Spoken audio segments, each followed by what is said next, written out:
Voy a empezar otra vez. Sí.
Hola, muy buenas noches, ¿cómo están? Hola Lida, Angie, Julie, Estefanía, Edilia, ¿cómo les ha ido?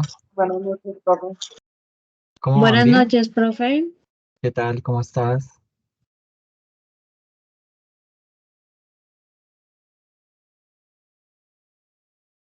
Bueno, ¿será que esperamos unos 2 minuticos a ver si llegan? Es que estábamos en estrategias financieras y acabamos de salir, entonces si les damos 2 minuticos para que lleguen.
Bueno, antes de arrancar, y se me olvidó en estrategias financieras felicitar a las mujeres en su día. La verdad que es gratificante ver cómo la UBI es de esas pocas universidades en donde la mayoría son mujeres. Eso me alegra muchísimo porque uno ve lo que se quieren superar en la vida y que uno sabe que no la tienen nada fácil. Es muy diferente una mamá a un papá, y eso yo creo que todos lo tenemos muy claro, pero ver la dedicación de una mujer cuando empieza a, digamos que por razones de la vida, empezó de pronto a tener una responsabilidad desde muy temprana edad, no solamente con los hijos, sino de pronto a veces le toca a uno con los hermanos y ese tipo de cosas. Eso complejiza aún más la situación porque muchas veces tiene que sacrificar gran parte de la infancia por una responsabilidad que pues le toca a uno asumir por compromiso más familiar que otra cosa. Entonces yo sí quiero felicitarlas a ustedes por el gran esfuerzo que hacen. Yo soy consciente que, y siempre lo he recalcado, eh, van, trabajan, llegan, se conectan y hasta las 10 de la noche. eh, Fuera de eso, tienen que llegar a ayudar a sus hijos con las tareas. Al otro día madrugan, algunas cogen y, si no son todas, dejan el almuerzo preparado para los niños y todo esto. Es una labor muy fuerte que yo creo que debemos reconocerla y quitarnos el sombrero. ante ustedes por ese tipo de cosas. Entonces quiero felicitarlas, ¿verdad? Que eh, es un honor para mí tener tantas mujeres en mis espacios académicos y ver que la calidad con la que se esfuerza, ¿sí? Porque es que uno puede esforzarse, pero cuando uno se esfuerza y lo hace tan bien, yo creo que ahí las cosas pasan a otro nivel y yo he visto eso en muchas mujeres acá en la UBI. Entonces, quiero resaltarlo y quiero agradecérselo en verdad y reconocer y darles ese honor a ustedes por este esfuerzo que están haciendo. Entonces, que tengan un feliz día, aunque ya está acabando, pero sí, no quería dejar pasar esto por alto, ¿ok? Bueno, hoy vamos a hablar acerca de un tema, lo he denominado realización de un óptimo proceso de consultoría tributaria. Eh, Básicamente, quiero a través de esta presentación o de esta sesión, ver cómo podemos hacer para asesorar a nuestros clientes en un tema tan importante porque es que el cliente por lo general le llega a usted y dice, ay, necesito una consultoría y entonces y comienza a dispararle por todos los temas, ¿sí? Y lo bombardea y usted dice, pero espere, cálmese, organicémonos porque es que de esa forma pues yo no le voy a poder dar la información de la forma más coherente o de la forma más ordenada como usted la necesita, ¿sí? Porque tiene tantas dudas y quiere que todas se las resuelva de una vez. Entonces, mire, organicémonos, hagamos una especie de plan de trabajo y empezamos a atacar tema por tema y vamos sacando estrategias o vamos sacando mecanismos que nos ayuden primero a comprender la temática de del componente tributario o de ese tributo puntual sobre el cual existen tantas dudas, y luego vamos mirando cómo vamos avanzando en ese tema para luego sí pasar al otro y luego sí pasar al otro y así sucesivamente. Entonces, digamos que en muchas ocasiones al cliente hay que, perdón, al cliente hay como que educarlo, hay que empezar a llevarlo por un camino que hay que transitar que muchas veces dicen, ellos quieren las cosas ya, ¿sí? Porque asumen que el tiempo para ellos es plata porque tienen que pagar los honorarios. Entonces, una de las estrategias es empezar a mirar cómo vamos a vender nuestros servicios y cómo vamos a poder asesorar a ese tipo de organizaciones. Pero para eso, pues nosotros debemos tener unas bases lo más sólidas en tema tributario. En ese punto, digamos que enfocándonos en ese punto tan importante, hay que decir que en Colombia, eh, como en muchos otros países en vía de desarrollo, eh, la carga tributaria que deben enfrentar las empresas, básicamente, es un factor decisivo a la hora de poder diseñar sus estrategias de negocios. Por eso es que ese tipo de consultorías tributarias se convierte en una herramienta que se termina siendo una herramienta fundamental para el buen funcionamiento de esa entidad, de esa empresa que estamos asesorando. Y en esta sesión vamos a abordar temas, digamos que unos conceptos que resultan ser claves para poder realizar un óptimo proceso de consultoría tributaria.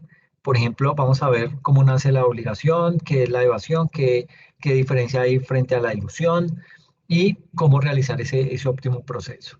Entonces, una de las obligaciones fiscales que tiene todo contribuyente, pues es obviamente la de pagar el impuesto de renta. Y digo que cada vez es más grueso y cada vez es más universal porque casi que la gran mayoría de personas que tenemos un trabajo formal tenemos que declarar renta, ¿ok? Por los ingresos o por las transacciones que se hacen por tarjeta de crédito, alguna cosa lo hace y se queda ya en el radar de la DIAN. Entonces, partiendo de ese hecho que tenemos que cubrir por lo menos un impuesto, aunque el IVA lo pagamos, que no lo declaremos es otra cosa, pero mucho lo asumimos en nuestras compras del día a día. Y así con muchos impuestos. Pero este de la renta, digamos que tiene unas características importantes porque, vuelvo y digo, cada vez es más universal a nivel de personas naturales y eso está bien. Eh, pero también hay que empezar a determinar y a hilar un poquito más fino frente a todas las características que rodean a ese tipo de impuesto. Por ejemplo, el tema del calendario tributario nacional. Entonces, aquí vale la pena destacar el valor que se tiene que pagar por ese concepto de impuesto, ¿sí? Y cómo ese valor puede llegar a ser disminuido mediante la aplicación de una serie de beneficios tributarios, que es lo que vamos a mirar el día de hoy, ¿ok? Entonces,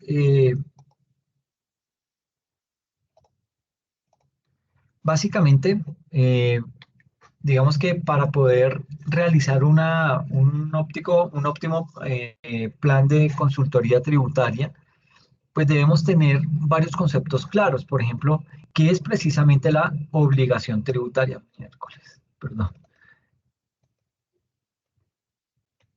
¿Qué es una obligación tributaria? ¿Ok?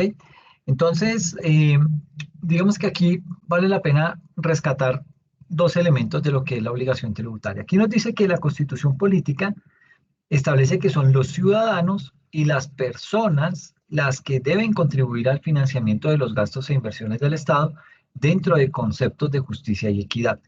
¿Por qué hace la mención de ciudadanos y de personas? Porque una es el hecho de nosotros ser ciudadanos colombianos, es decir, nacidos en Colombia con ciudadanía o pudimos haber nacido en el exterior, pero porque nuestros padres son colombianos, digamos que ya adquirimos la nacionalidad colombiana. Eso nos hace ciudadanos. Entonces, como ciudadanos tenemos la obligación de pagar impuestos, pero también existen las personas que sin necesidad de ser ciudadanos deben, por las actividades que desarrollan en el país, deben pagar impuestos. ¿Ok? Eso es lo primero que hay que destacar acá en esta definición. Ya bueno, y dice que deben contribuir al financiamiento de los gastos e inversiones del Estado dentro de conceptos de justicia y equidad. A su vez, el estatuto tributario establece que los contribuyentes o responsables directos del pago de los tributos son los sujetos respecto de quienes se realiza el hecho generador de la obligación sustancial. Entonces aquí básicamente de los primeros elementos que hay que empezar a analizar en esta pequeña definición es la sujeción pasiva en los tributos. ¿Ok? Eh, esa sujeción pasiva en los tributos hace referencia, o mejor dicho, es cuando la ley determina que una persona en particular está obligada a pagar un impuesto y le establece una serie de condiciones bajo las cuales esa persona está obligada a pagar ese impuesto. Y el segundo elemento es básicamente el hecho generador. Ese hecho generador, digamos que determina las circunstancias, bien sea de modo, lugar y tiempo, en las que se entiende que un impuesto o que un tributo nace a la vida jurídica y ese sujeto pasivo, o sea, nosotros somos los sujetos pasivos, nosotros los contribuyentes, estamos obligados a qué? A realizar ese pago, a realizar esa declaración, a realizar el recaudo, si es que nos toca recaudar en algún momento el IVA o la retención en la fuente, entre muchas otras cosas. Entonces, esos dos aspectos terminan siendo importantes dentro de ese componente de obligación tributaria. Ahora, aquí digamos que el concepto de obligación tributaria se vuelve importante porque de aquí es que se desprenden tres conceptos que son generalmente mencionados cuando realizamos temas de consultoría. ¿Ok? Lo primero es la evasión. ¿Qué es la evasión? Pues como su nombre lo indica, y tengo un pulso horrible, pero es que esto, bueno, digamos que la evasión es, obviamente, pues su nombre lo define, es evadir, es sacarle el cuerpo a una responsabilidad, en este caso, sacarle el cuerpo o evadir la responsabilidad de esa obligación tributaria. Eso es un evasor, ¿ok? Y la evasión puede darse por muchísimas causas, ¿sí? Y de hecho es muy común en muchos países, incluido Colombia. Esa evasión, en términos prácticos, es cuando un contribuyente, o sea, nosotros, los sujetos pasivos, a pesar de que cumplimos con las características de ser un sujeto pasivo y se cumple con el hecho generador, yo lo pongo, por ejemplo, con el tema de la declaración de renta. Usted es un sujeto pasivo porque está cumpliendo el hecho generador que le indica que por el hecho de haber gastado más de 130 millones de pesos realizando compras con tarjeta de crédito, usted ya cumple las características para declarar la renta. Entonces, cuando yo cumplo esas características, soy contribuyente y cumplo las características, cumplo ese hecho generador y fuera de eso decido no pagar, ahí es cuando yo me convierto en evasor. Estoy cumpliendo con este problema que se tiene en muchos países, que es el tema de la evasión. Pero no es el único. Existe la ilusión. Y digamos que la ilusión es un término muy diferente, ¿sí? Eh, y digamos que de la ilusión han nacido nuevas políticas frente a lo que son las estrategias en temas tributarios, ¿ok? Esa ilusión, pues básicamente hace referencia a, digamos que el término es como eh, construir, ¿sí? Una serie de estructuras que jurídicamente son viables, ¿sí? Que jurídicamente son legales, pero su único propósito es el de desviar, ¿sí? Los puntos en los cuales se puede cumplir ese hecho generador o la sujeción pasiva. En otros casos, también el tema de la causación del impuesto, es decir, algunos contribuyentes crean toda una estructura con todo un marco en virtud del cual y atendiendo estrategias, reitero, 100% legales. Es que eso es lo que más duele, que la ilusión es un gran problema tributario, pero es legal, ¿sí? Son vacíos que hay en la ley, vacíos que hay en la norma, ¿ok? Entonces, a sabiendas de que todo lo que se está haciendo, aprovechándose de esos vacíos legales, cumplen la norma, es decir, son actividades que se están haciendo 100% legales, no se da ni el hecho generador, ni la causación, ni la sujeción pasiva de un impuesto. ¿Ok? Entonces, son temáticas que uno como que dice, bueno, no lo entiendo, cómo eso se permite, y sí, eso es algo legal y no se está infringiendo ahí la norma. Lo que pasa es que hoy en día la DIAN tiene más dientes y persigue estas actividades. ¿Por qué? ¿Por qué las persigue? Porque digamos que con todo el tema de la globalización y todo el tema de los tratados de libre comercio y los convenios y todo esto que se hace entre países o transnacionales, ese tipo de figuras pues toman más realce cuando digamos que dentro de esos tratados se comienzan a generar vacíos que me permiten a mí ir a hacer un negocio allá en otro país y traerme la platica sin pagar impuestos allá ni pagar impuestos acá.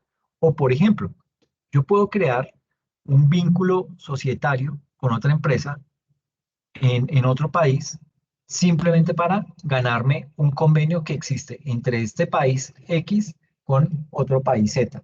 Y yo, país Y, estoy aquí, yo no tengo derecho a ese convenio, pero por el simple hecho de haber creado una alianza o de haber creado un vínculo con otra empresa que sí está ubicada en uno de esos dos países que se pueden beneficiar con ese tratado, pues yo aprovecho eso.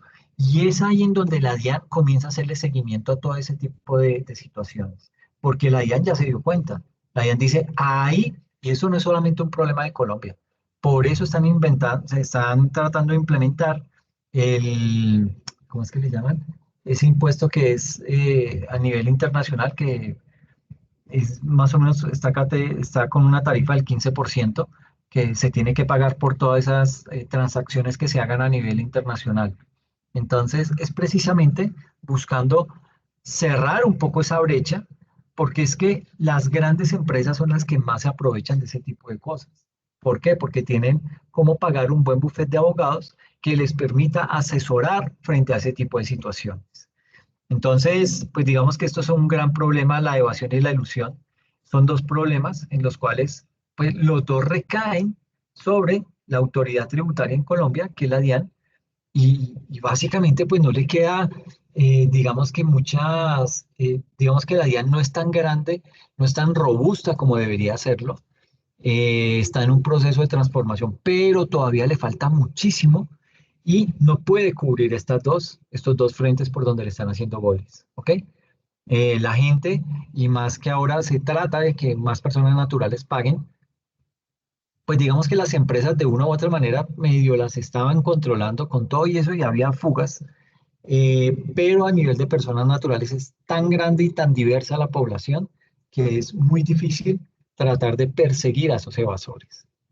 Entonces, digamos que ahí se está apoyando mucho en tecnologías de la información para poder hacer ese tipo de seguimientos, pero con todo y eso, todavía le sigue faltando un gran terreno por recorrer a la misma DIAN.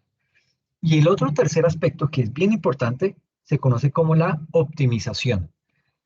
Digamos que la optimización es un concepto, digamos que muy novedoso y básicamente tiende a ser una forma de, digamos que de, como lo dice su nombre, de optimizar, ¿sí?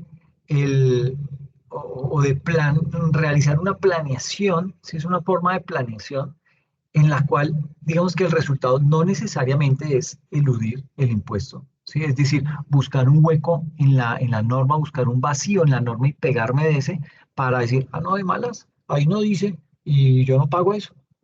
O si pago, pago poquito, ¿sí? Entonces, digamos que lo que se hace ahí con la optimización no es caer en actos de ilusión, mucho menos en actos de evasión, pero es tratar de pagar lo justo por esa obligación tributaria, ¿ok? Entonces, esa optimización se considera como ese proceso de planeación en que casi todos los contribuyentes realizan, digamos que todos estaríamos en capacidad de realizar ese proceso de optimización. Eh, Porque digamos que de una u otra forma podemos atender las reglas tributarias sin que eso pueda entenderse como un abuso tributario y que por ende pueda llegar a tener algún tipo de afectación en la carga tributaria. Estos tres elementos, tanto evasión como ilusión y optimización, eh, han generado que surjan nuevas perspectivas en el mundo y eso lo vamos a ver más adelante. Y es muy importante tenerlos en cuenta. ¿Por qué? Porque muchas veces ese tipo de planeación que se hace desde el aspecto tributario en la organización puede caer bien sea o en la evasión o en la ilusión y esto y en esos casos de evasión o de ilusión, ese tipo de prácticas están sancionadas por la ley, sin ser delito la ilusión, pero está sancionado por la ley, ¿ok? Entonces, en ese orden de ideas, hay una pregunta que dice, bueno, frente al tema de la planeación tributaria, porque es que aquí estamos viendo cómo optimizar el impuesto, frente a esa planeación tributaria, la planeación tributaria siempre implica un efecto económico en la carga tributaria del obligado, o sea, en la carga tributaria de ese contribuyente. Básicamente aquí, digamos que la respuesta a esa pregunta tiene varias particularidades. Por ejemplo, la primera es que eh, no siempre la perspectiva o esa óptica, digamos que no siempre el hecho económico se mide desde la carga tributaria, es decir, desde el costo tributario de las operaciones, ¿sí? Sino que también se puede medir desde la perspectiva del flujo de caja, es decir, la disponibilidad de recursos y capital de trabajo. Un ejemplo, siempre, ejemplo muy traído de los cabellos es una venta de un bien inmueble que usted vaya a realizar y tomó la decisión de venderlo en noviembre, pues la recomendación es, hombre, no lo vaya a pagar, no lo vaya a vender en noviembre porque va a recibir una plata que solo va a poder disfrutar por un mes porque en el siguiente año usted la va a tener que declarar. Entonces, más bien venda el bien en enero, de manera tal que tenga todo ese año para poder trabajar ese dinero que recogió por la venta o fruto de esa venta y la va a declarar hasta el siguiente año grabable. ¿Ok? Entonces, digamos que es una forma de mirar cómo yo puedo optimizar el flujo de caja en mi organización y con flujo de caja, pues yo lo que voy a tener, eso redunda en un capital de trabajo. Capital de trabajo que está conformado por mano de obra, materia prima, todo lo que tiene que ver con los costos y gastos fijos de una organización. Entonces eso me va a permitir continuar desarrollando mi objeto social. ¿Ok? Eh, y en segunda instancia, y viendo todo esto como desde una óptica de la planeación tributaria, digamos que esa planeación tributaria no siempre va a tener el propósito de reducir los costos tributarios o de, digamos que de maximizar el flujo de caja.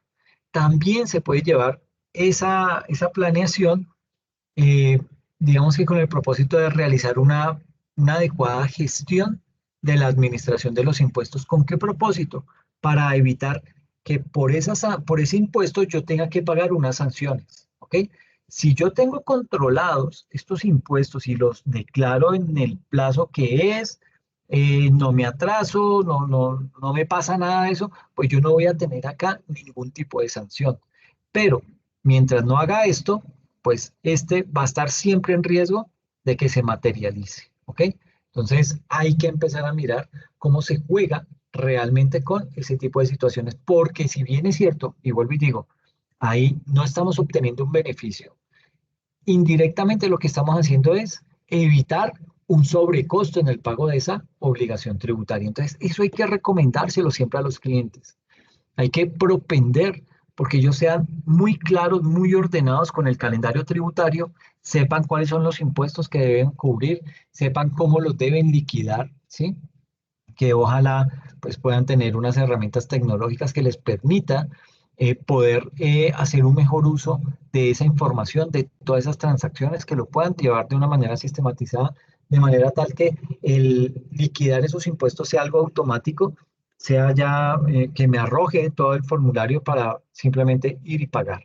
Entonces, hacia allá hay que propender, pero lo más importante es empezar a tener la cultura de no atrasarme con los impuestos. Porque en el momento en que yo como organización empiece a atrasarme, ahí ya básicamente se me está abriendo una desfinanciación y esa desfinanciación cada vez va a ser más grande. ¿Por qué? Por el tema, por un lado del incumplimiento, pero es que el incumplimiento me acarrea sanciones. ¿Ok? Entonces, otro cuento totalmente diferente es que usted, la DIAN lo ubique, lo llame, que de pronto la DIAN se equivoque en algo del procedimiento tributario y usted se salga con la suya y no le toque pagar nada. Pero esos son casos de mucha suerte y que no son muy frecuentes. ¿Ok? Entonces, como les digo, pues el propósito es buscar la manera en la cual podamos optimizar ese impuesto sin tener que evadir ni eludir. ¿Ok? Entonces, por lo general, esa planeación tributaria de la que hemos estado hablando hoy, ¿solo aplica para el impuesto de renta o será que su alcance puede llegar a otros tipos de impuestos? ¿Sí? Eh, Generalmente, hay que decir que eh, ese tipo de planeaciones, ese tipo de análisis que se hacen a través de los impuestos y de la forma en la cual se está declarando esos impuestos, casi que todo apunta a que ese tipo de planeación se oriente hacia solamente el impuesto sobre la renta. Es decir, es un impuesto que resulta ser uno de los más caros para las organizaciones, pero también resulta ser muy complejo para poder determinar todas las cifras que conforman ese impuesto a pagar. En ese orden de ideas, digamos que todas esas características llevan a que casi que todos los procesos de planeación tributaria que se hagan en la organización estén enfocados a ese impuesto.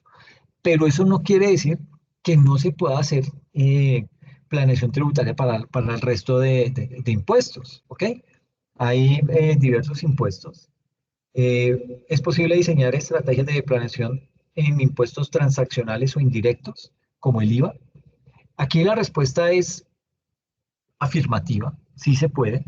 Ahora, hay que recordar que ese tipo de impuestos transaccionales o impuestos indirectos tienen su hecho generador cuando sucede una transacción específica.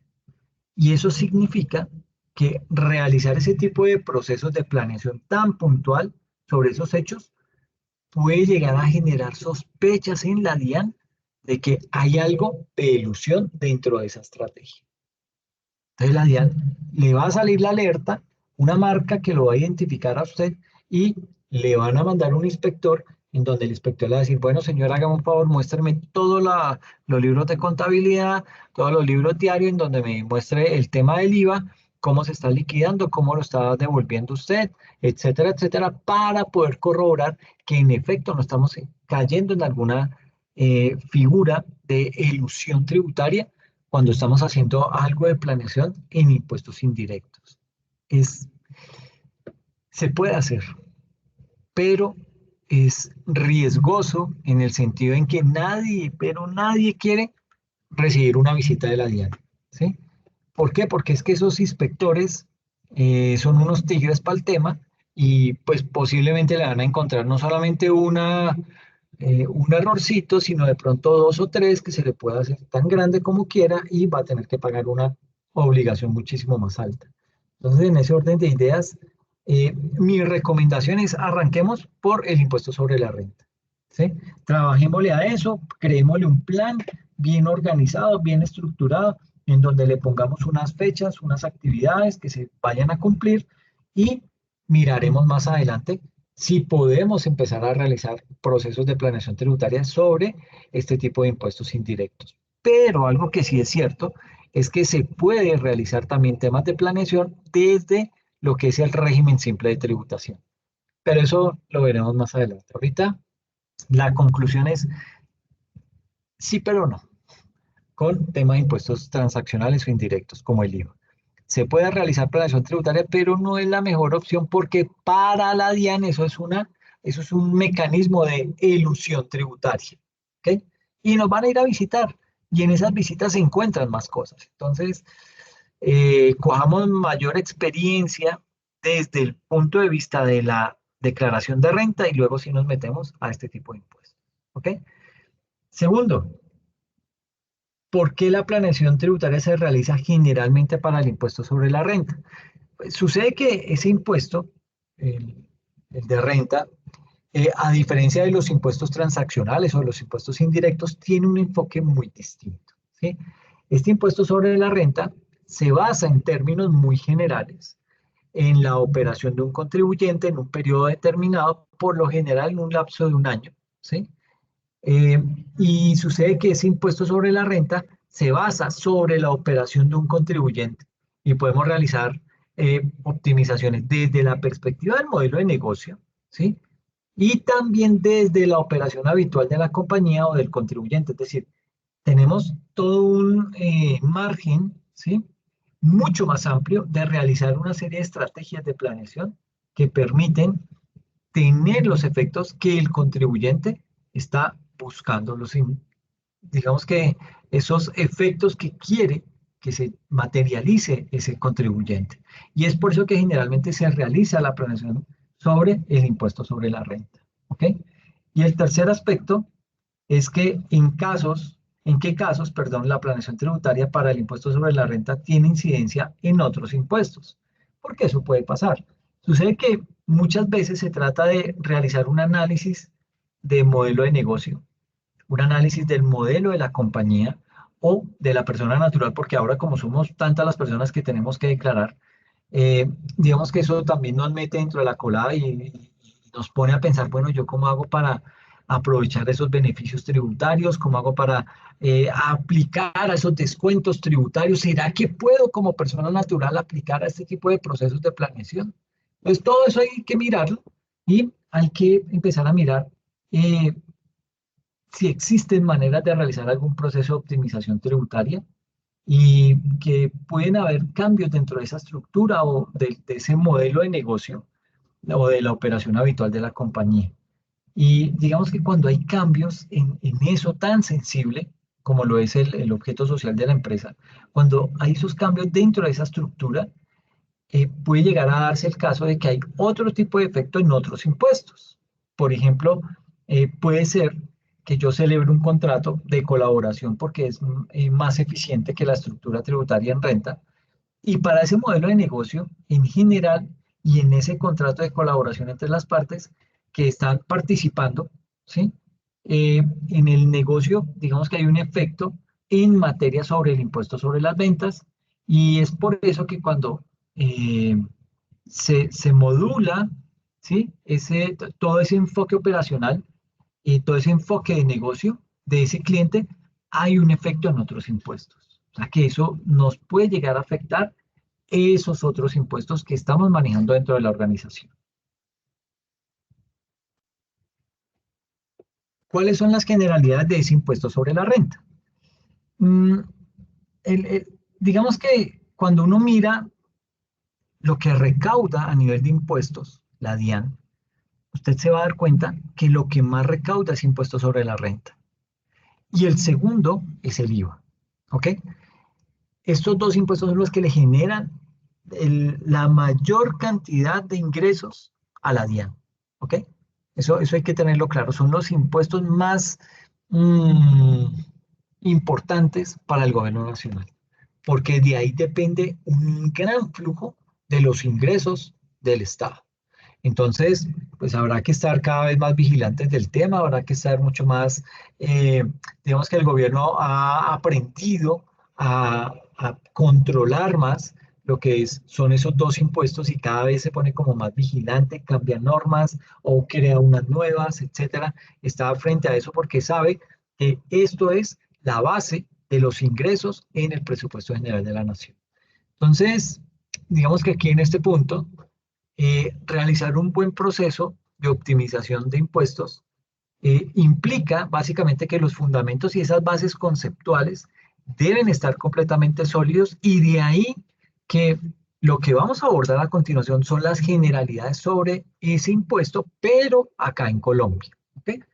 Así las cosas, digamos que hay algunos aspectos que resultan ser sustantivos del impuesto sobre la renta a nivel mundial.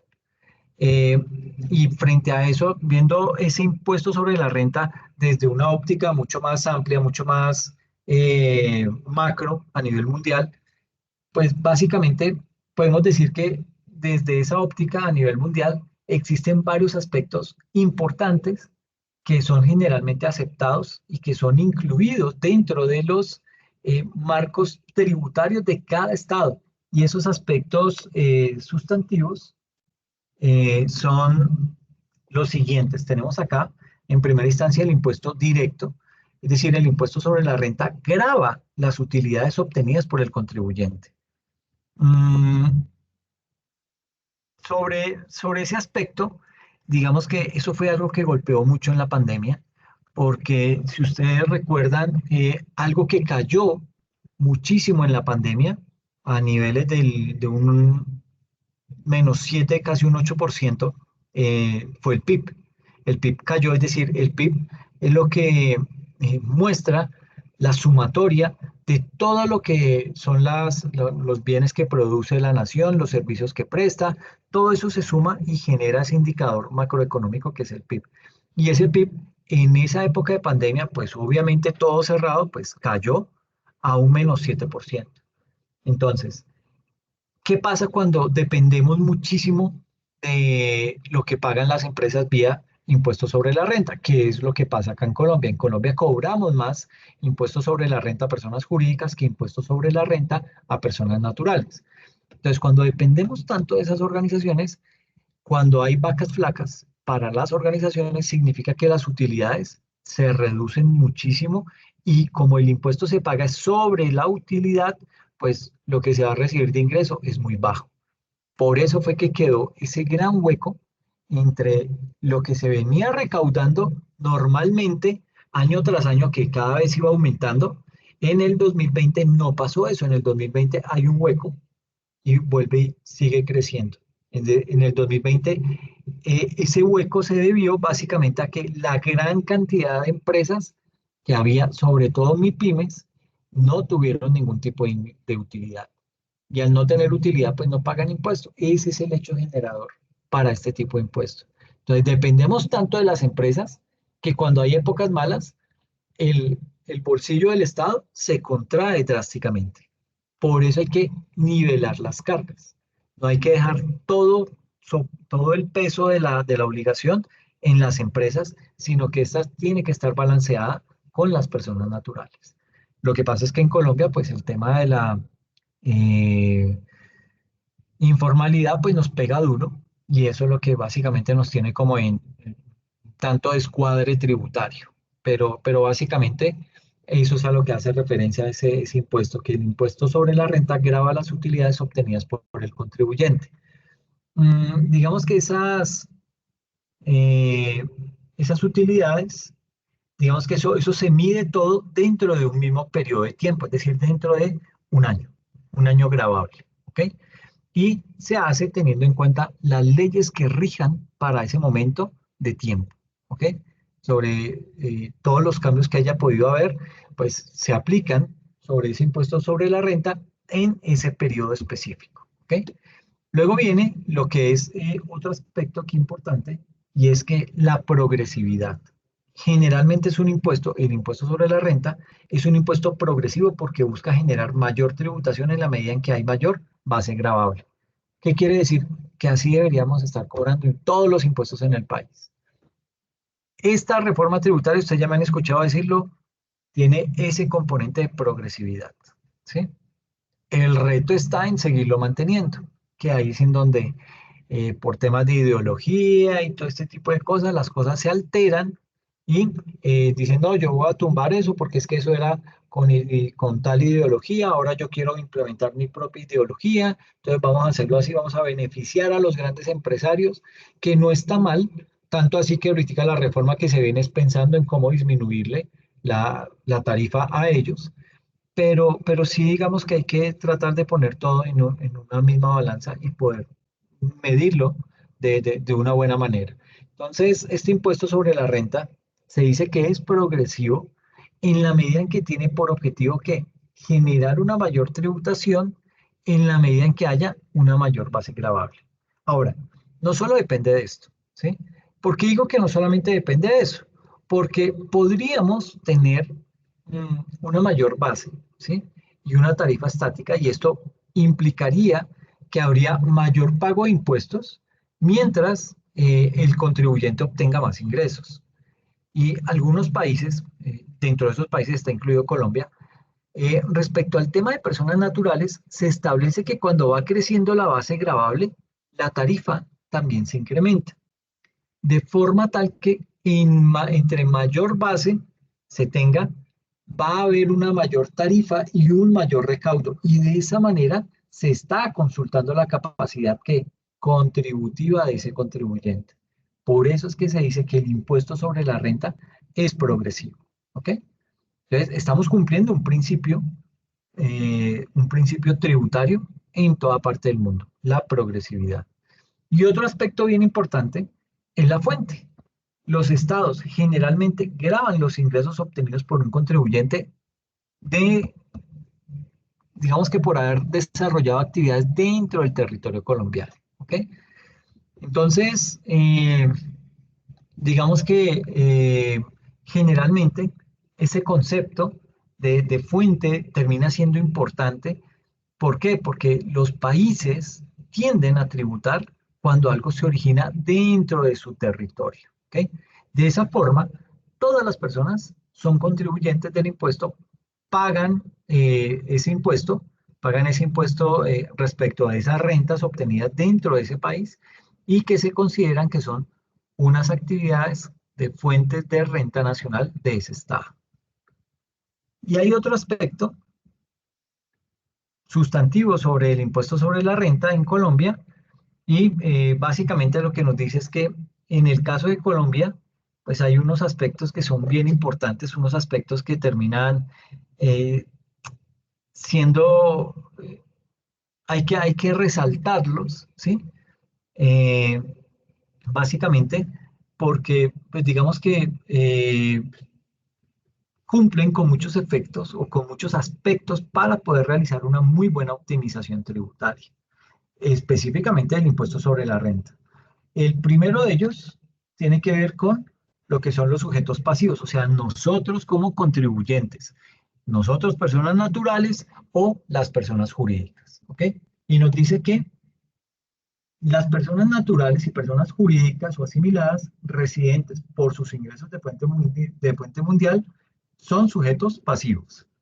Y las personas naturales y personas jurídicas o asimiladas no residentes por sus ingresos de fuente nacional se convierten en sujetos pasivos. Entonces, esa sujeción pasiva esto de los sujetos pasivos, esa sujeción pasiva, digamos que la norma, eh, esa norma que emite cada que hay un cambio, la autoridad tributaria, digamos que la normatividad tributaria en Colombia establece que las personas naturales y jurídicas o sus asimiladas que se consideren de alguna manera residentes para efectos fiscales están sometidos a la imposición por sus ingresos o rentas de fuente mundial. Esto quiere decir que mmm, pagan el impuesto sobre la renta por los ingresos que obtengan acá en Colombia, ¿ok? Pero también por los ingresos que puedan obtener en otros estados del mundo. Contrario a eso, las personas naturales y jurídicas o asimiladas que no sean consideradas residentes únicamente están grabadas en Colombia por aquellos ingresos que obtienen que provienen de rentas que consideren son de fuente nacional. Entonces, mire, por ejemplo, y ahí es en donde empieza a obtener mucha relevancia el tema de los convenios o de los tratados que se firman con otros países.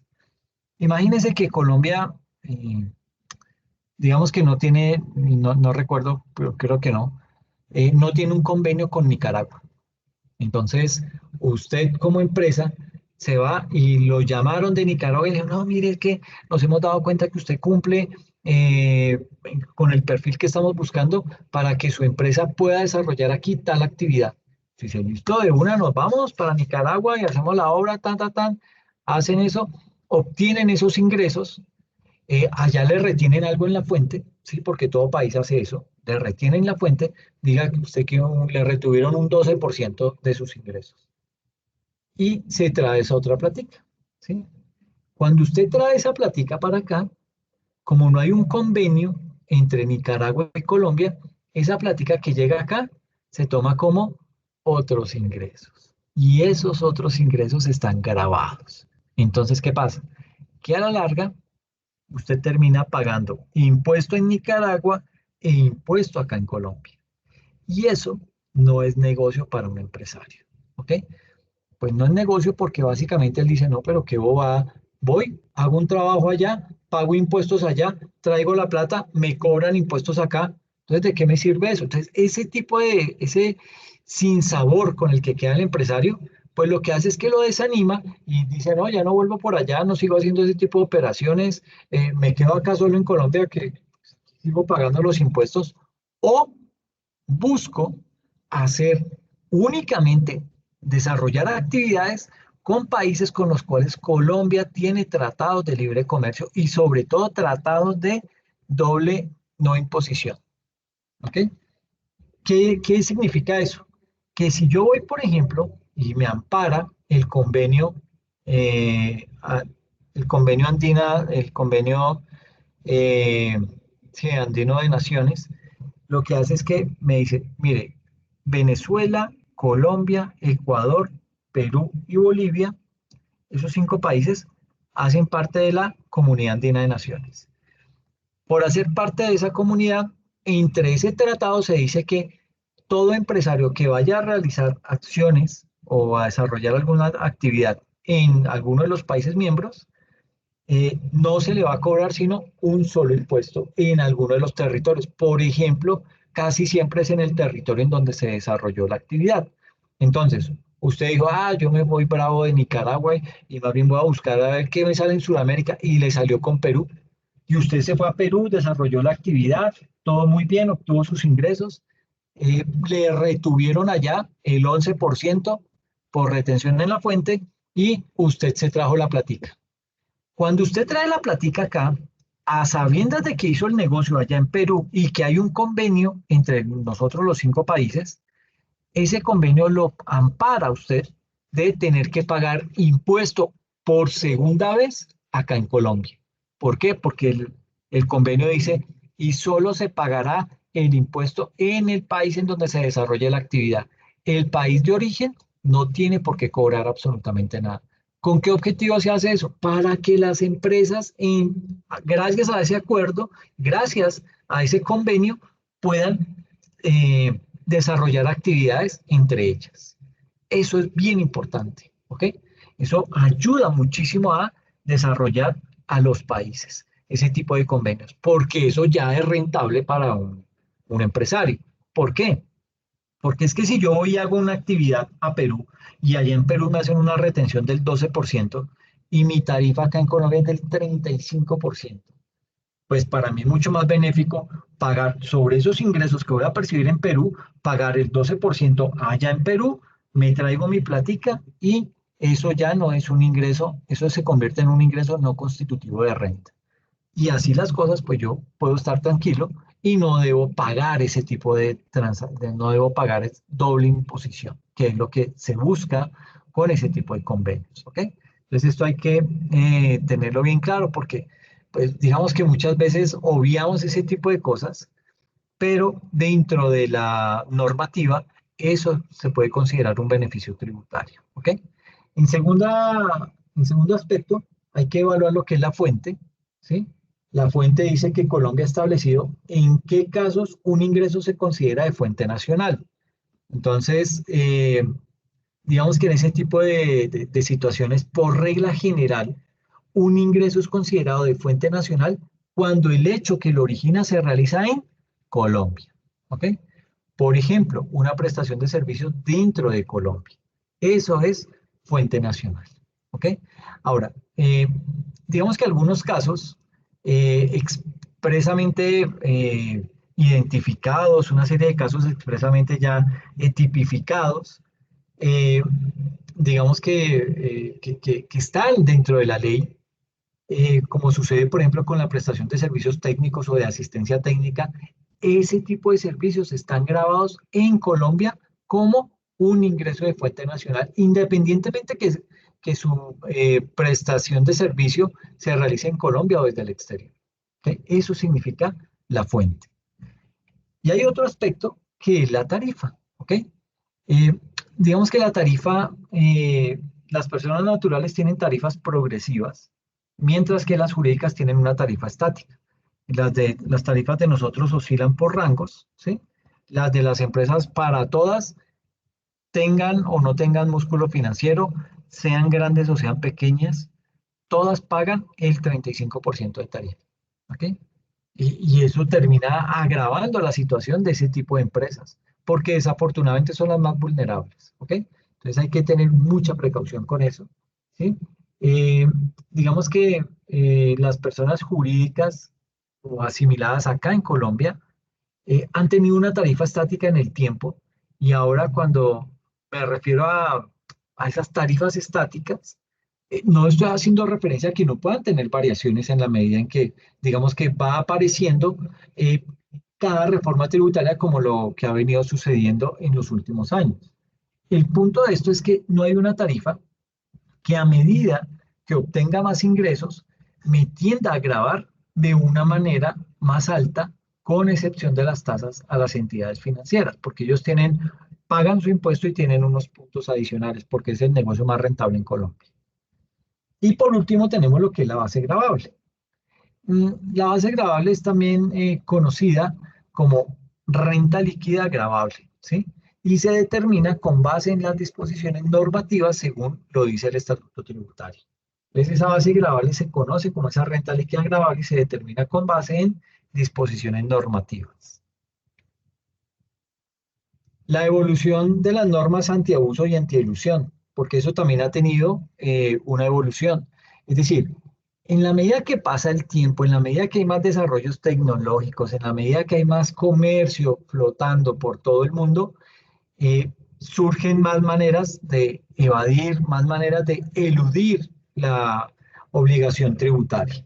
Entonces, frente a ese ítem, digamos que, ¿cómo ha sido la evolución de las normas antiabuso y antielusión? Entonces, aquí hay que tener en cuenta que cada vez se promueve una reforma, que cada vez que se promueve una reforma tributaria en nuestro país, se incluyen dentro de esa reforma unas disposiciones que tienden a prevenir estrategias de planeación tributaria agresivas o que se pueden considerar que son elusivas o abusivas. ¿Ok? Ejemplo de eso eh, son las recientes disposiciones que tienden a restringir las operaciones con vinculados en el exterior. ¿Ok? Es por eso que generalmente se establecen mayores tarifas de retención en la fuente, Otra estrategia es que se solicitan más soportes de las operaciones y además aplican unos regímenes por el régimen de precios de transferencia. Entonces, digamos que de alguna manera la DIAN sabe que eso está pasando y trata de alguna manera de acotar el tema para que no se desborde y tener todo eso completamente controlado. ¿Ok?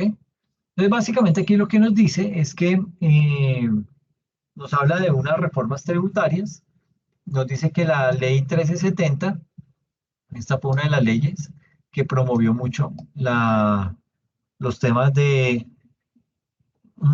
abuso y de antielusión, ¿ok? Entonces tenemos también lo de la ley 1430 del 2010, la ley 1607 de 2012, la ley 1739 de 2014, la ley 1819 de 2016, la 1943 de 2018 y la 2010 de 2019. ¿Ok? Estos son, mm, digamos que en los últimos 10 años, Colombia ha tenido 7 reformas tributarias que han venido cambiando esas disposiciones y esas normas antiabuso y antielusión. La más reciente, pues la de el 2019, la ley 2010, ¿qué fue lo que hizo esa reforma tributaria? Pues básicamente ratificó muchos puntos de la inexequibilidad de la ley de financiamiento, pero también incluyó ahí dentro de esa reforma disposiciones que tienden a prevenir el abuso y la ilusión. ¿Ok?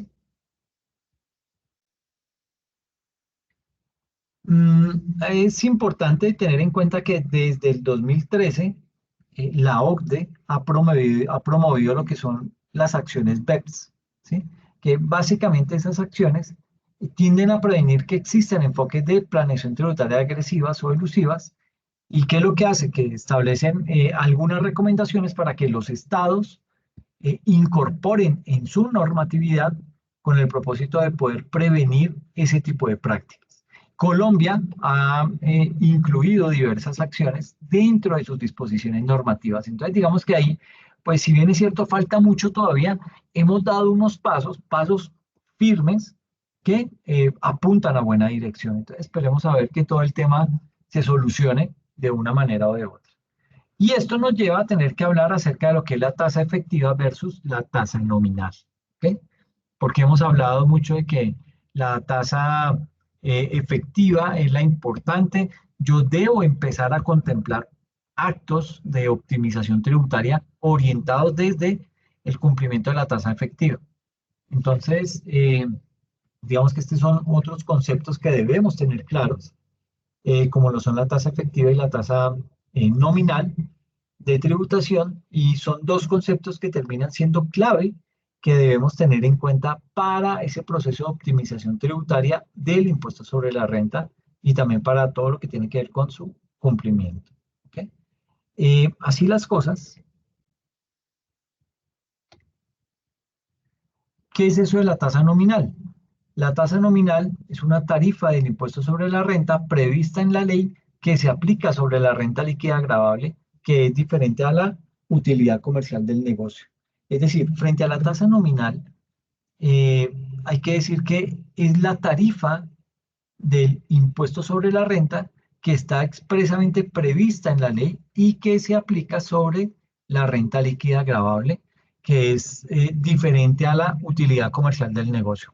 Para el año 2020, sucede que la tarifa de renta para las personas jurídicas o asimiladas se esperaba que bajara al 32%, pero con todo el problema que hubo con la reforma de Carrasquilla, los empresarios dijeron, no, no, no, no nos baje la tarifa al 32, más bien, porque se pensaba llevar hasta el 30, más bien vuélvala y súbala al 35 y no toque el IVA para las personas naturales.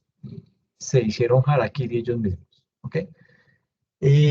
Luego viene la tasa efectiva. La tasa efectiva es esa correlación entre el impuesto efectivamente pagado con relación a la utilidad comercial del negocio. ¿Ok? Digamos que en este punto eh, termina siendo bien importante. Digamos que la tasa nominal, pues ya la hablamos, que es esa tarifa que pues ciñe el gobierno mediante un decreto, ¿ok? Pero la tasa efectiva, digamos que es bien importante tener presente que la utilidad comercial del negocio no es la misma, digamos que no es la misma renta líquida gravable. ¿Por qué? Porque la renta líquida gravable se determina con base en las disposiciones normativas que incluye el estatuto tributario. Entonces veamos un ejemplo sobre lo que es una tasa nominal y lo que es una tasa efectiva. ¿Listo? Entonces, básicamente,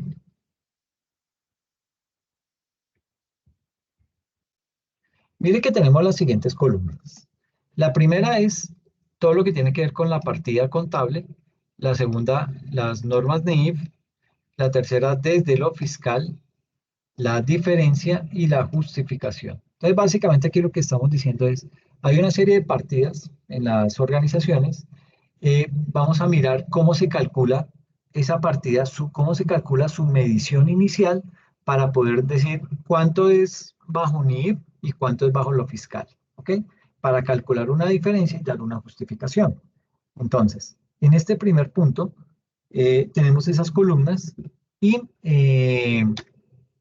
digamos que aquí tenemos ya unos movimientos. Tenemos unos ingresos por 142 millones, que esos ingresos son los mismos desde la óptica de NIF hasta la óptica de China, de China, hasta llegar a la óptica de o sea, poder comparar la cifra que tenemos desde lo contable con lo fiscal para poder determinar qué es lo que tengo que hacer de ajustes para poder hacer mi declaración de renta. Luego viene el costo de venta, o sea, cuánto gasté para producir esos ingresos. El costo de ventas fue de 124 millones. Ese costo de ventas es lo mismo para lo contable que para lo tributario. ¿Ok? Hasta el momento de diferencia en cero. Tercero, gastos de administración. Aquí ya empiezan a haber problemas. ¿Por qué? Porque esos gastos están controlados. ¿En qué sentido? En que no todo nos lo podemos deducir. Entonces, por ejemplo, si los gastos de administración en mi contabilidad ascienden a 2 millones de pesos, que son estos 2 millones que tenemos acá, pues básicamente yo voy a tener que mirar qué de esos gastos yo me puedo llevar realmente para lo fiscal, porque no me puedo llevar los 2 millones así de una, sino que tengo que hacer una depuración. Entonces mire que esa depuración arrojó que no son 2 millones, sino que apenas es 1.600.000 desde lo fiscal, ¿sí? Lo contable yo no puedo hacer nada. Por eso es que se dice que acá en Colombia lo contable no se habla con lo fiscal. Y no se hablan básicamente porque es que la contabilidad debe ser financiera, ¿sí? Y no depender tanto de los impuestos. Entonces, básicamente lo que hacemos acá es la resta entre los 2 millones menos el 1.600.000, nos dio menos 400.000 pesos, que es la diferencia. Y esos 400.000, lo que me está diciendo la norma es, oiga, esos 400 yo no se los voy a hacer deducibles. No tienen relación de causalidad. ¿Por qué? Porque son 400.000 pesos que corresponden a sanciones, a indemnizaciones, a depreciaciones, y eso yo, autoridad tributaria, no se lo reconozco, entonces me lo quita de ahí. Por eso hay que hacer esto, esa conciliación fiscal. Viene otro punto, que son los gastos de ventas. Nos dieron 5.400.000 y realmente lo que eh, no nos reconoció la DIAN fue básicamente 1 millón de pesos. ¿Ok? Que es 1 millón de pesos que tiene que ver con gastos sin soportes adecuados de ni relación de causalidad. Y eso sucede mucho con los jefes, los dueños de las empresas que cuando se van de viaje llegan con algún detallito y ellos juran que es un detalle para la organización. ¿Y qué pasa? Que eso, pues, digamos que genera un gasto para él y él te da una factura o él lo que pretende hacer es pasar como una cuenta de cobro para recuperar su dinero y de esta manera no todos se lo van a reconocer, ¿sí? Porque mire que aquí tuvimos 5.400.000 en gastos de ventas por la contabilidad y lo fiscal apenas nos reconocieron 4.400.000, es decir, 1 millón de diferencia que hace referencia a esos gastos sin soportes adecuados ni relación de causalidad. ¿Ok? Luego vienen otros gastos que son 300.000 desde lo contable y de esos 300.000 apenas pudimos deducir 100.000 pesos. ¿Ok? Es decir, tenemos un déficit de 200.000 pesos. ¿A qué hacen referencia a eso? A gravamen a los movimientos financieros, intereses moratorios, otros gastos no deducibles, etc. El resultado que me da este ejercicio es que tengo por el lado contable 10.300 millones, ¿sí? Por el lado fiscal 11.900 millones, ¿ok? Y esto es grave porque mire que estoy dejando de deducir alrededor de 7 millones de pesos, ¿ok?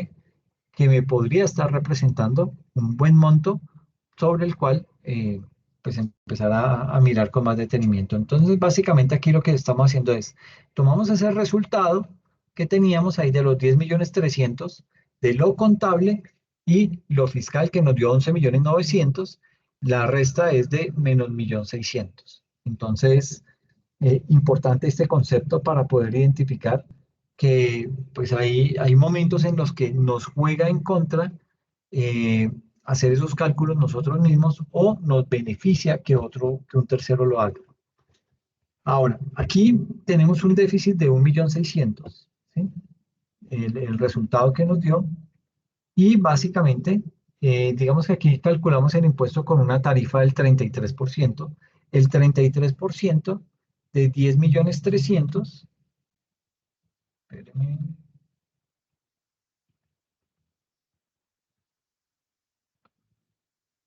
ay, se me perdió el mouse, aquí está.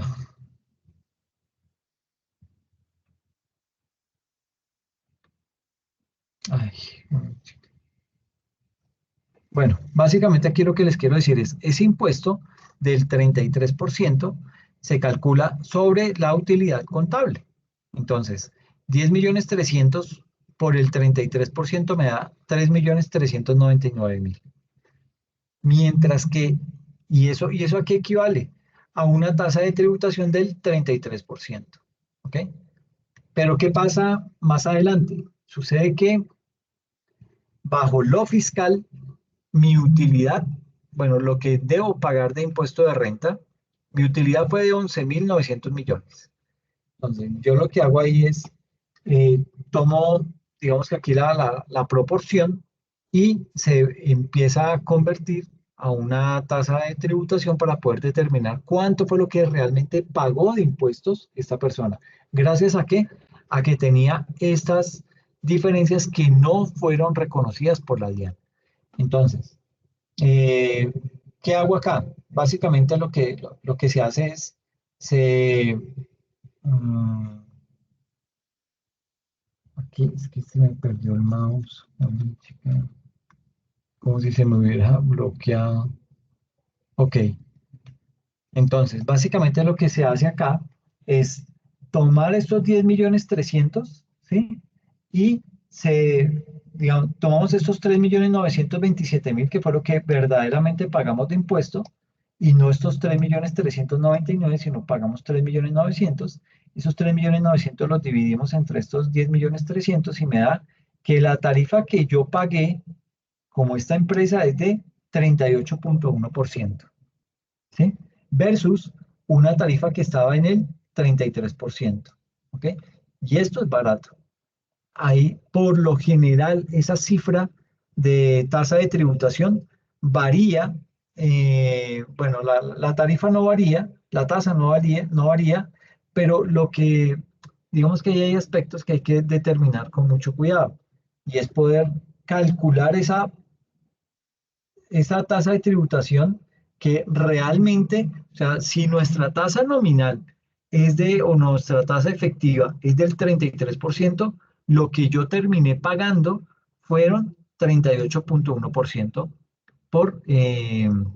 digamos que eso es lo que le toca pagar, el monto que le toca pagar a esta persona para poder declarar la renta. 38.1% cuando la tarifa dice que es 33%. Entonces, pues digamos que con esto hay que tener mucha precaución porque el tema se nos puede desbordar en cualquier momento. ¿Ok?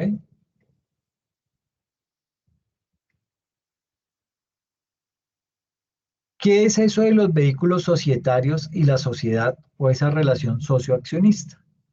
Pues digamos que frente a ese ítem es importante indicar que hace referencia a lo que es la correlación entre los vehículos societarios y la sociedad versus accionista, y la debemos tener en cuenta siempre que queramos desarrollar todo un proceso de optimización tributaria. ¿Por qué? Porque hay dos aspectos esenciales. El primero de ellos es que las sociedades son sujetos pasivos del impuesto sobre la renta, y ahí no estamos diciendo nada nuevo, ya lo habíamos dicho anteriormente. Segundo, que los accionistas son sujetos pasivos del impuesto sobre la renta, también lo habíamos mencionado. Que las normas están diseñadas para prevenir la doble imposición, que era lo que hablamos del impuesto que se pagaba entre México y Colombia, que se le cobra en ambos países.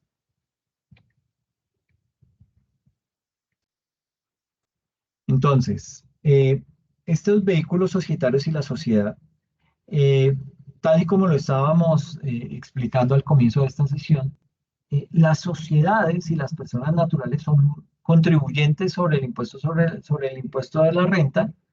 Y cuando una persona natural, bien sea nacional o extranjera, constituye un vehículo societario, llámese una SAS, eh, puede ser una sociedad anónima o una sociedad limitada, o cualquier tipo de persona natural, pues básicamente lo que se está haciendo es está generando una nueva persona, ¿ok? De ahí que se está generando un nuevo contribuyente para quién, para el impuesto sobre la renta, ¿ok? Mm, digamos que las personas que constituyen la sociedad, ese tipo de accionistas o de socios, no sé cómo lo llamen allá al interior, las personas constituyen la sociedad eh, y tienden a obtener unas utilidades o también a obtener unos dividendos de ese vehículo societario. ¿Y esto qué hace? Esto me lleva a una situación especial, y es que si la sociedad es un sujeto pasivo del impuesto sobre la renta y el accionista también podría generarse ahí un efecto de doble tributación si no llegase a pasar eh, seriamente, ¿sí? Sino, si eso llegase a ocurrir, pues sería un desincentivo a la inversión. Y esto, cuando hay un desincentivo a la inversión, pues probablemente ese tipo de vehículos societarios pues no se utilizarían. Es por eso que las normas tributarias colombianas, con todo y lo mal que están diseñadas, digamos que están diseñadas para prevenir la doble imposición, pero tenga en cuenta que, digamos que como objeto, digamos que también, digamos que esas entidades tienen como objeto procurar la doble no imposición, es decir, que ninguno de los dos sujetos realicen un pago. Entonces, en ese orden de ideas, veamos esto mediante un ejercicio como para poderlo entender un poquito mejor. Entonces, supongamos que usted es un accionista de una sociedad anónima, ¿sí? Eh, y con el tiempo, usted decidió formar un nuevo negocio bajo la figura de una SAS, ¿sí? Entonces, con recursos de la sociedad, de las utilidades de la sociedad anónima, porque usted es accionista de allá, sacó una parte y la invirtió en esta SAS, ¿ok? Ahora, eh, digamos que con el tiempo ese accionista decide formar un nuevo negocio bajo la figura de una SAS en donde será el mayor accionista. Esta SAS, digamos que desarrolla su objeto social durante un año y obtiene básicamente una utilidad de 200 millones de pesos. ¿Ok? Cuando deba presentar la declaración de renta, esa persona, eh, digamos que tendría que pagar una tarifa del 32% sobre esa utilidad que corresponde básicamente a 64 millones. ¿Ok? Por lo que, digamos que así las cosas, la utilidad 200 el pago del impuesto es 64 millones, la utilidad por distribuir es de 136 millones de pesos. ¿Ok? Ahora, cuando usted obtiene ese ingreso como accionista, ¿sí? De esa sociedad anónima, por distribución de dividendos,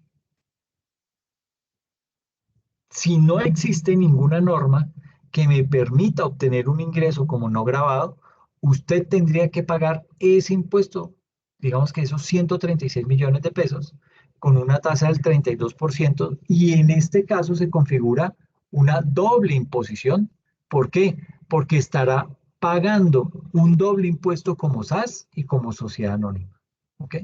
Por esa razón es que en el artículo 49 el estatuto tributario dispone que cuando la utilidad haya estado sujeta a una imposición en la sociedad que va a distribuir los dividendos, entonces aquí ese ingreso no sería constitutivo de renta ni de ganancia ocasional. ¿Ok? Por lo tanto, estos 136 millones, como usted ya pagó un impuesto de renta allá en el país en donde desarrolló la actividad, usted pagó 64 millones y se trajo para Colombia 136 millones. Se supondría que de esos 136 millones, esta persona tendría que pagar 43 millones 520 mil, pero como se considera que es un ingreso no constitutivo de renta ni de ganancia ocasional, se lo quitan y pasa en ceros. Eso es, digamos que una dinámica sencilla entre lo que puede llegar a pasar con otro vinculado económico o con otra empresa que yo como socio de esta sociedad anónima pueda llegar a tener en el futuro. ¿Ok? Ahora, continuando con ese ejemplo, digamos que en el artículo 49 del Estatuto Tributario, eh, procura que, por ejemplo, si la SAS, esta que tenemos acá, si esta SAS tuvo un impuesto sobre la renta de cero, es decir, que recibió 200 pesos como una utilidad, cuando llegue a la sociedad anónima, le mando otro correo.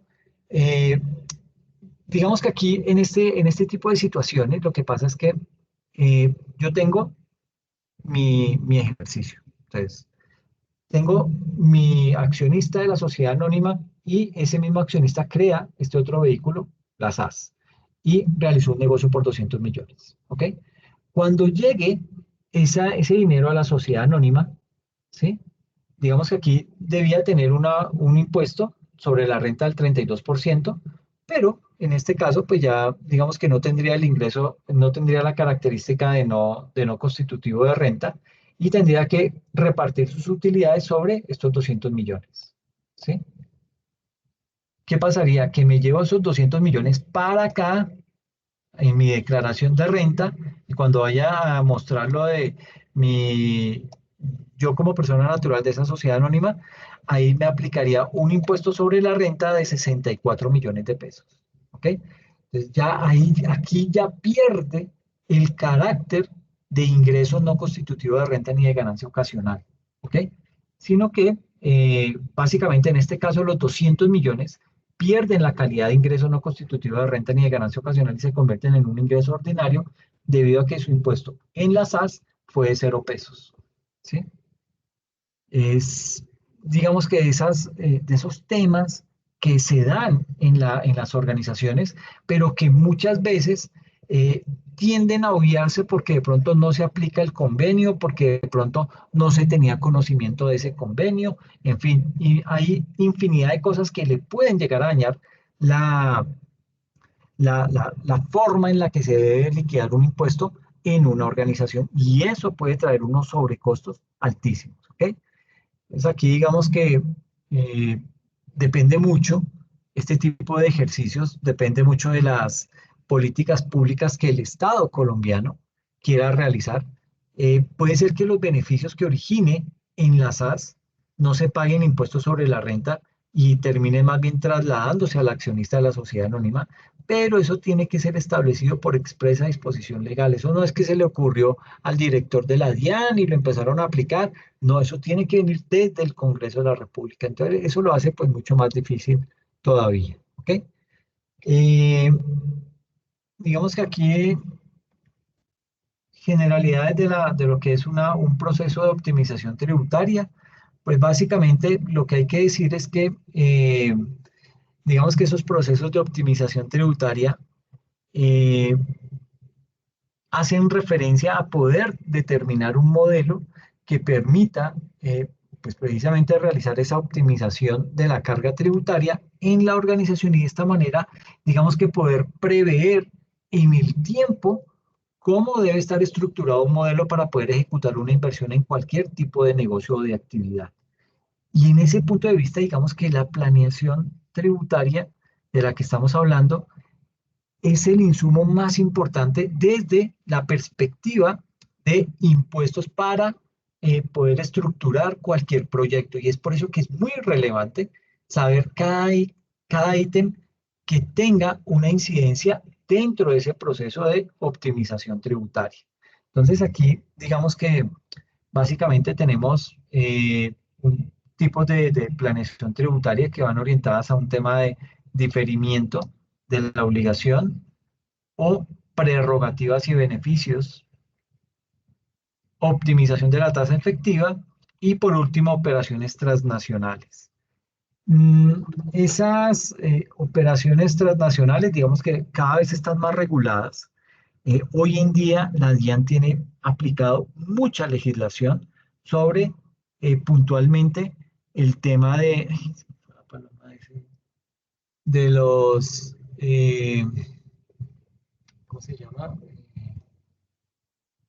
Bueno, ahorita que me acuerde el nombre de la forma en la cual se regulan esas operaciones transnacionales, no, se me fue el nombre. Ahorita se los indico.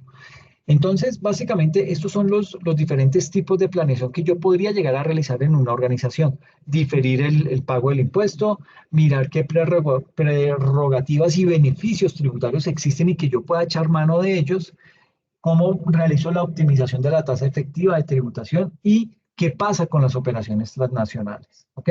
Precios de transferencia.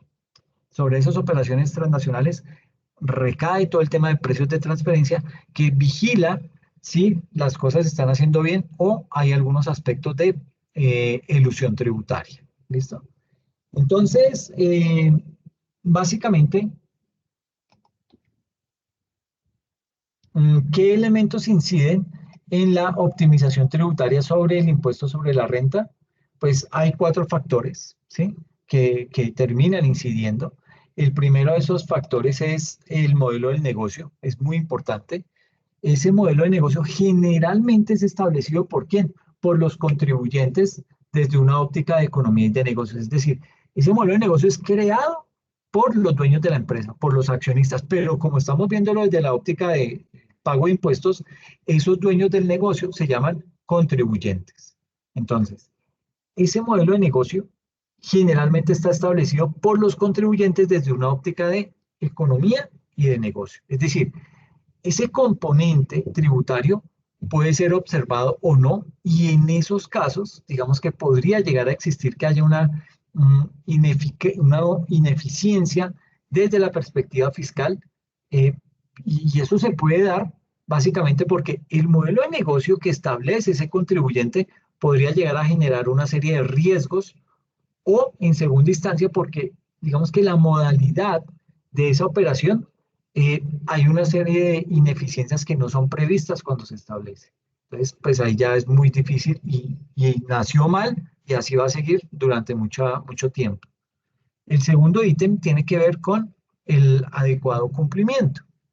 Y esto es muy importante. ¿Por qué digo que es tan importante el adecuado cumplimiento? Porque esa figura supone que como existen tantas normas que tienen como objetivo, digamos que prevenir el abuso, prevenir la evasión y la ilusión, pues hay que observar adecuadamente esas normas con el único propósito de que no tengamos efectos en el impuesto sobre la renta. Por ejemplo, el registro de los contratos de importación de tecnología ante la DIAN Eso anteriormente estaba con un beneficio tributario, ¿sí? Muchas empresas importaban esos tipos de equipos y no le cobraban el IVA, ¿sí? Hoy en día creo que ya levantaron ese beneficio, ya no aplica. Entonces, digamos que eh, el registro de, de los contratos de importación de tecnología de la DIAN, si no observamos el adecuado registro de esos contratos en la DIAN, en el término que prevé la norma, que actualmente son, que digamos que en esa época eran 6 meses, ¿sí? Desde la suscripción de dicho contrato hasta cuando hacemos el pago al proveedor de ese contrato de importación de tecnología, ese gasto no va a ser deducible y eso nos va a aumentar nuestra tasa efectiva de tributación. Es por eso que ese cumplimiento se vuelve absolutamente importante en cualquier tema de optimización tributaria. Y luego viene lo que son las famosas operaciones internacionales o transnacionales, que es, digamos que esa es otra manera de tratar de optimizar el impuesto. Pero, ¿qué pasa? Que en el mundo tributario se ha entendido que cuando hay operaciones internacionales, sobre todo entre vinculados económicos, ¿qué es un vinculado económico? Una relación que existe entre dos empresas. Puede que yo tenga una relación, yo soy la matriz y esta es una subordinada y la tengo en otro país, ¿sí? Eso es una relación. O simplemente lo que hacemos es un negocio, ¿sí? Y se crea un vínculo. Pero eso es a lo que hago referencia con una relación entre vinculados económicos.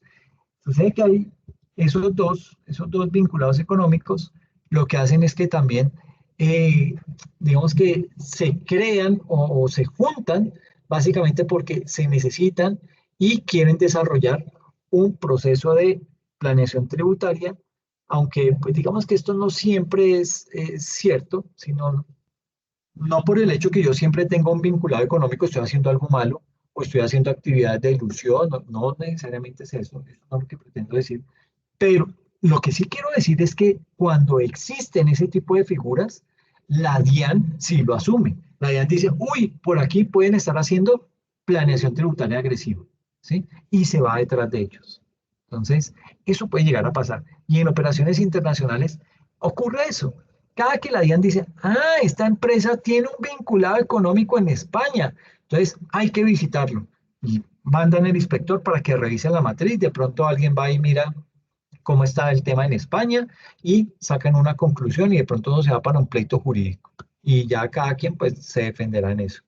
Pero pues digamos que ese tema de que se realicen operaciones internacionales dificulta más el proceso. ¿Por qué? Porque le da al empresario un miedo a hacer un proceso de planeación tributaria con ese vinculado económico, porque puede que se lo tumben en cualquier momento, alegando que es un tema de elusión tributaria. Entonces, este elemento de las operaciones internacionales tiene que observarse y eh, digamos que la planeación tiene que estar enfocada a evitar que existan sobrecostos tributarios por ese tipo de operaciones que se realizan a nivel del mundo. Y el último ítem, el grupo económico. Digamos que este aspecto tiene gran incidencia en un proceso de optimización tributaria.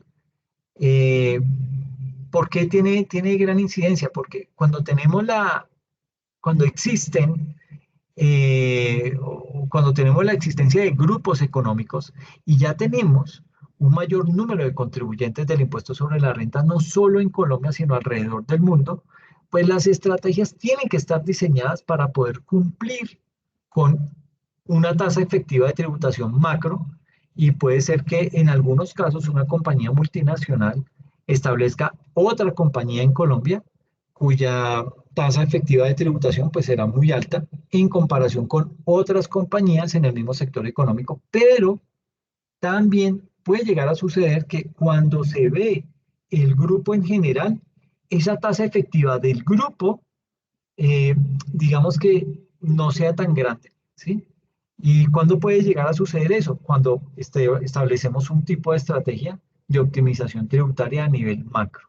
Entonces, digamos que estos son aspectos que están orientados a poder tomar a nuestro cliente y poderle mostrar lo que puede llegar a ocurrir en el caso en que se pretenda realizar un proceso de optimización tributaria en una organización o en una persona natural, pero solamente desde el punto de vista del impuesto de renta. ¿Ok? Entonces esto es, digamos que lo que tenía planeado para el día de hoy. Sé que de pronto había mucha información ahí, pero digamos que vale la pena recordar esto porque son temas que de pronto de una o de otra manera ya habíamos visto en planeación tributaria, pero que aplica directamente en la consultoría. ¿Por qué? Porque es que nosotros tomamos clientes y a esos clientes es a los que les vamos a direccionar hacia qué lado o hacia qué ruta es la que debe tomar para poder llegar al tema de la optimización del impuesto de renta, porque aquí lo hicimos solamente con renta. ¿Ok? No sé si de pronto tienen alguna inquietud al respecto. Estuvo como, ay, Profe, cuéntame Angie. Sí, yo dime. tengo una inquietud, pero no es con respecto al tema que estábamos tratando, sino más que todo con respecto a la exposición. Ok, cuéntame. Sino que usted nos había dicho que usted nos asignaba como el tema a cada grupo. Entonces yo quisiera saber si ese tema ya fue asignado o cómo, por qué medio no, nos envía esa información. Permíteme un momentico, porfa. Claro que sí.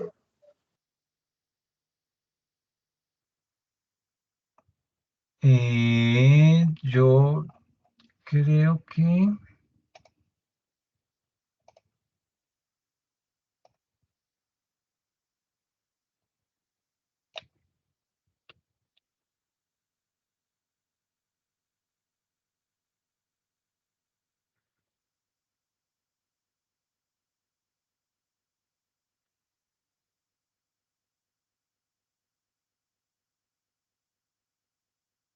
Ah, bueno, pero ya habíamos hablado de esto en la sesión anterior.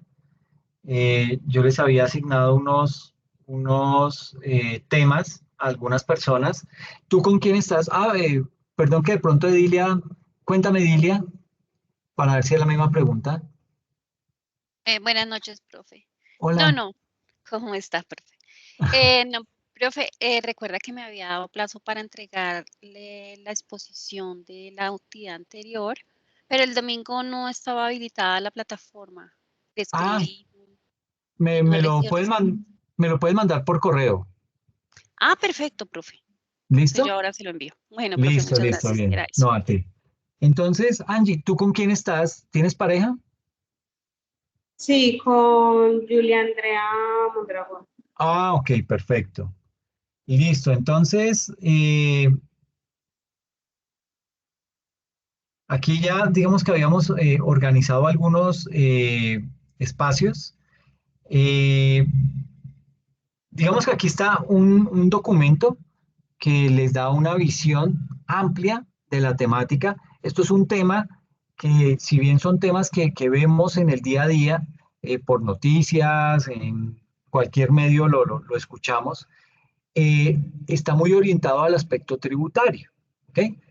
Pero lo que quiero es que no solamente se queden con este tema, sino que lo amplíen con otro material. ¿Ok? Entonces, pero ya tienen un insumo.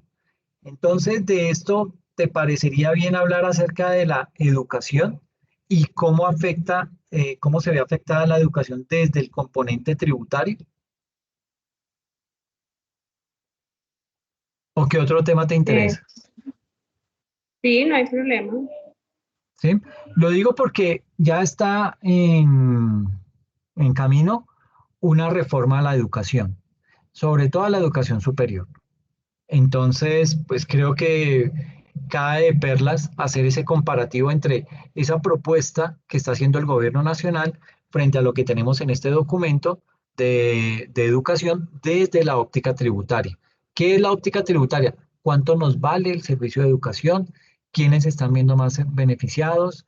Eh, si digamos que esa política está bien estructurada o no, cómo debería ser. Eso es lo que quiero que se haga en la exposición. Entonces, ¿tomas educación? Pues sí, si mi compañera Julie pues no tiene como ningún problema, sí, no tiene nada. ¿Cómo lo ves tú, Julie? Sí, sí. Sí, sí, sí, señor. ¿O quieren otro tema que le llame más la atención? No, pues el de educación me gusta. Ah, ok, perfecto, listo. Entonces, ahí lo tienen para que lo puedan empezar a desarrollar. Y pues nada, el tema sería para que lo hiciéramos. Esta actividad está programada el 17 Para de el marzo. 22 de marzo, si no estoy mal. Sí, 22 de marzo. Perfecto, o sea, de hoy en 15. O sea, creo que tienen apenas el tiempo suficiente para poderla trabajar, ¿listo? Profe, tengo otra inquietud. Dime. Entonces nosotros realizamos como un tipo de, puede ser de diapositiva, y Sí. de ahí, de acuerdo a la diapositiva, realizamos pues la exposición, sería así directamente en clase, no tenemos que hacer ningún video ni nada, y me supongo que ahí a la actividad solo subimos como las diapositivas, o cómo sería ahí el tema para subir el trabajo, o usted No, mismo básicamente, perdón. o sería la calificación ahí mismo en la clase, o cómo sería. Exacto, no, no tienen que subir nada en principio. Me gustaría que subieran el contenido, pero más para sus compañeros. Es decir, lo suben y yo lo que hago es que se los publico a ellos en la plataforma para que también puedan acceder a ese material y lo puedan estudiar porque eso va a salir en el examen de la unidad 3. ¿Ok? Entonces sería un buen insumo, pero igual queda la grabación de la exposición de ustedes. Entonces, pues ahí está el video y pues cualquier persona puede estudiar con base en el video. Ok, Entonces, dejémoslo en claro, digamos que para que les dé claridad sobre el tema, carguen la presentación, solo la presentación a la actividad y ya con eso yo lo que hago es, ya ahí podemos tener el desarrollo de la exposición en clase y no hay ningún problema por eso. ¿Ok? perfecto, muchas gracias. Listo, listo, Angie. A ti, muchas gracias. Entonces, pues nada, muchas gracias a todos. Espero que tengan un buen fin de semana y nos vemos dentro de 8 días, ¿ok?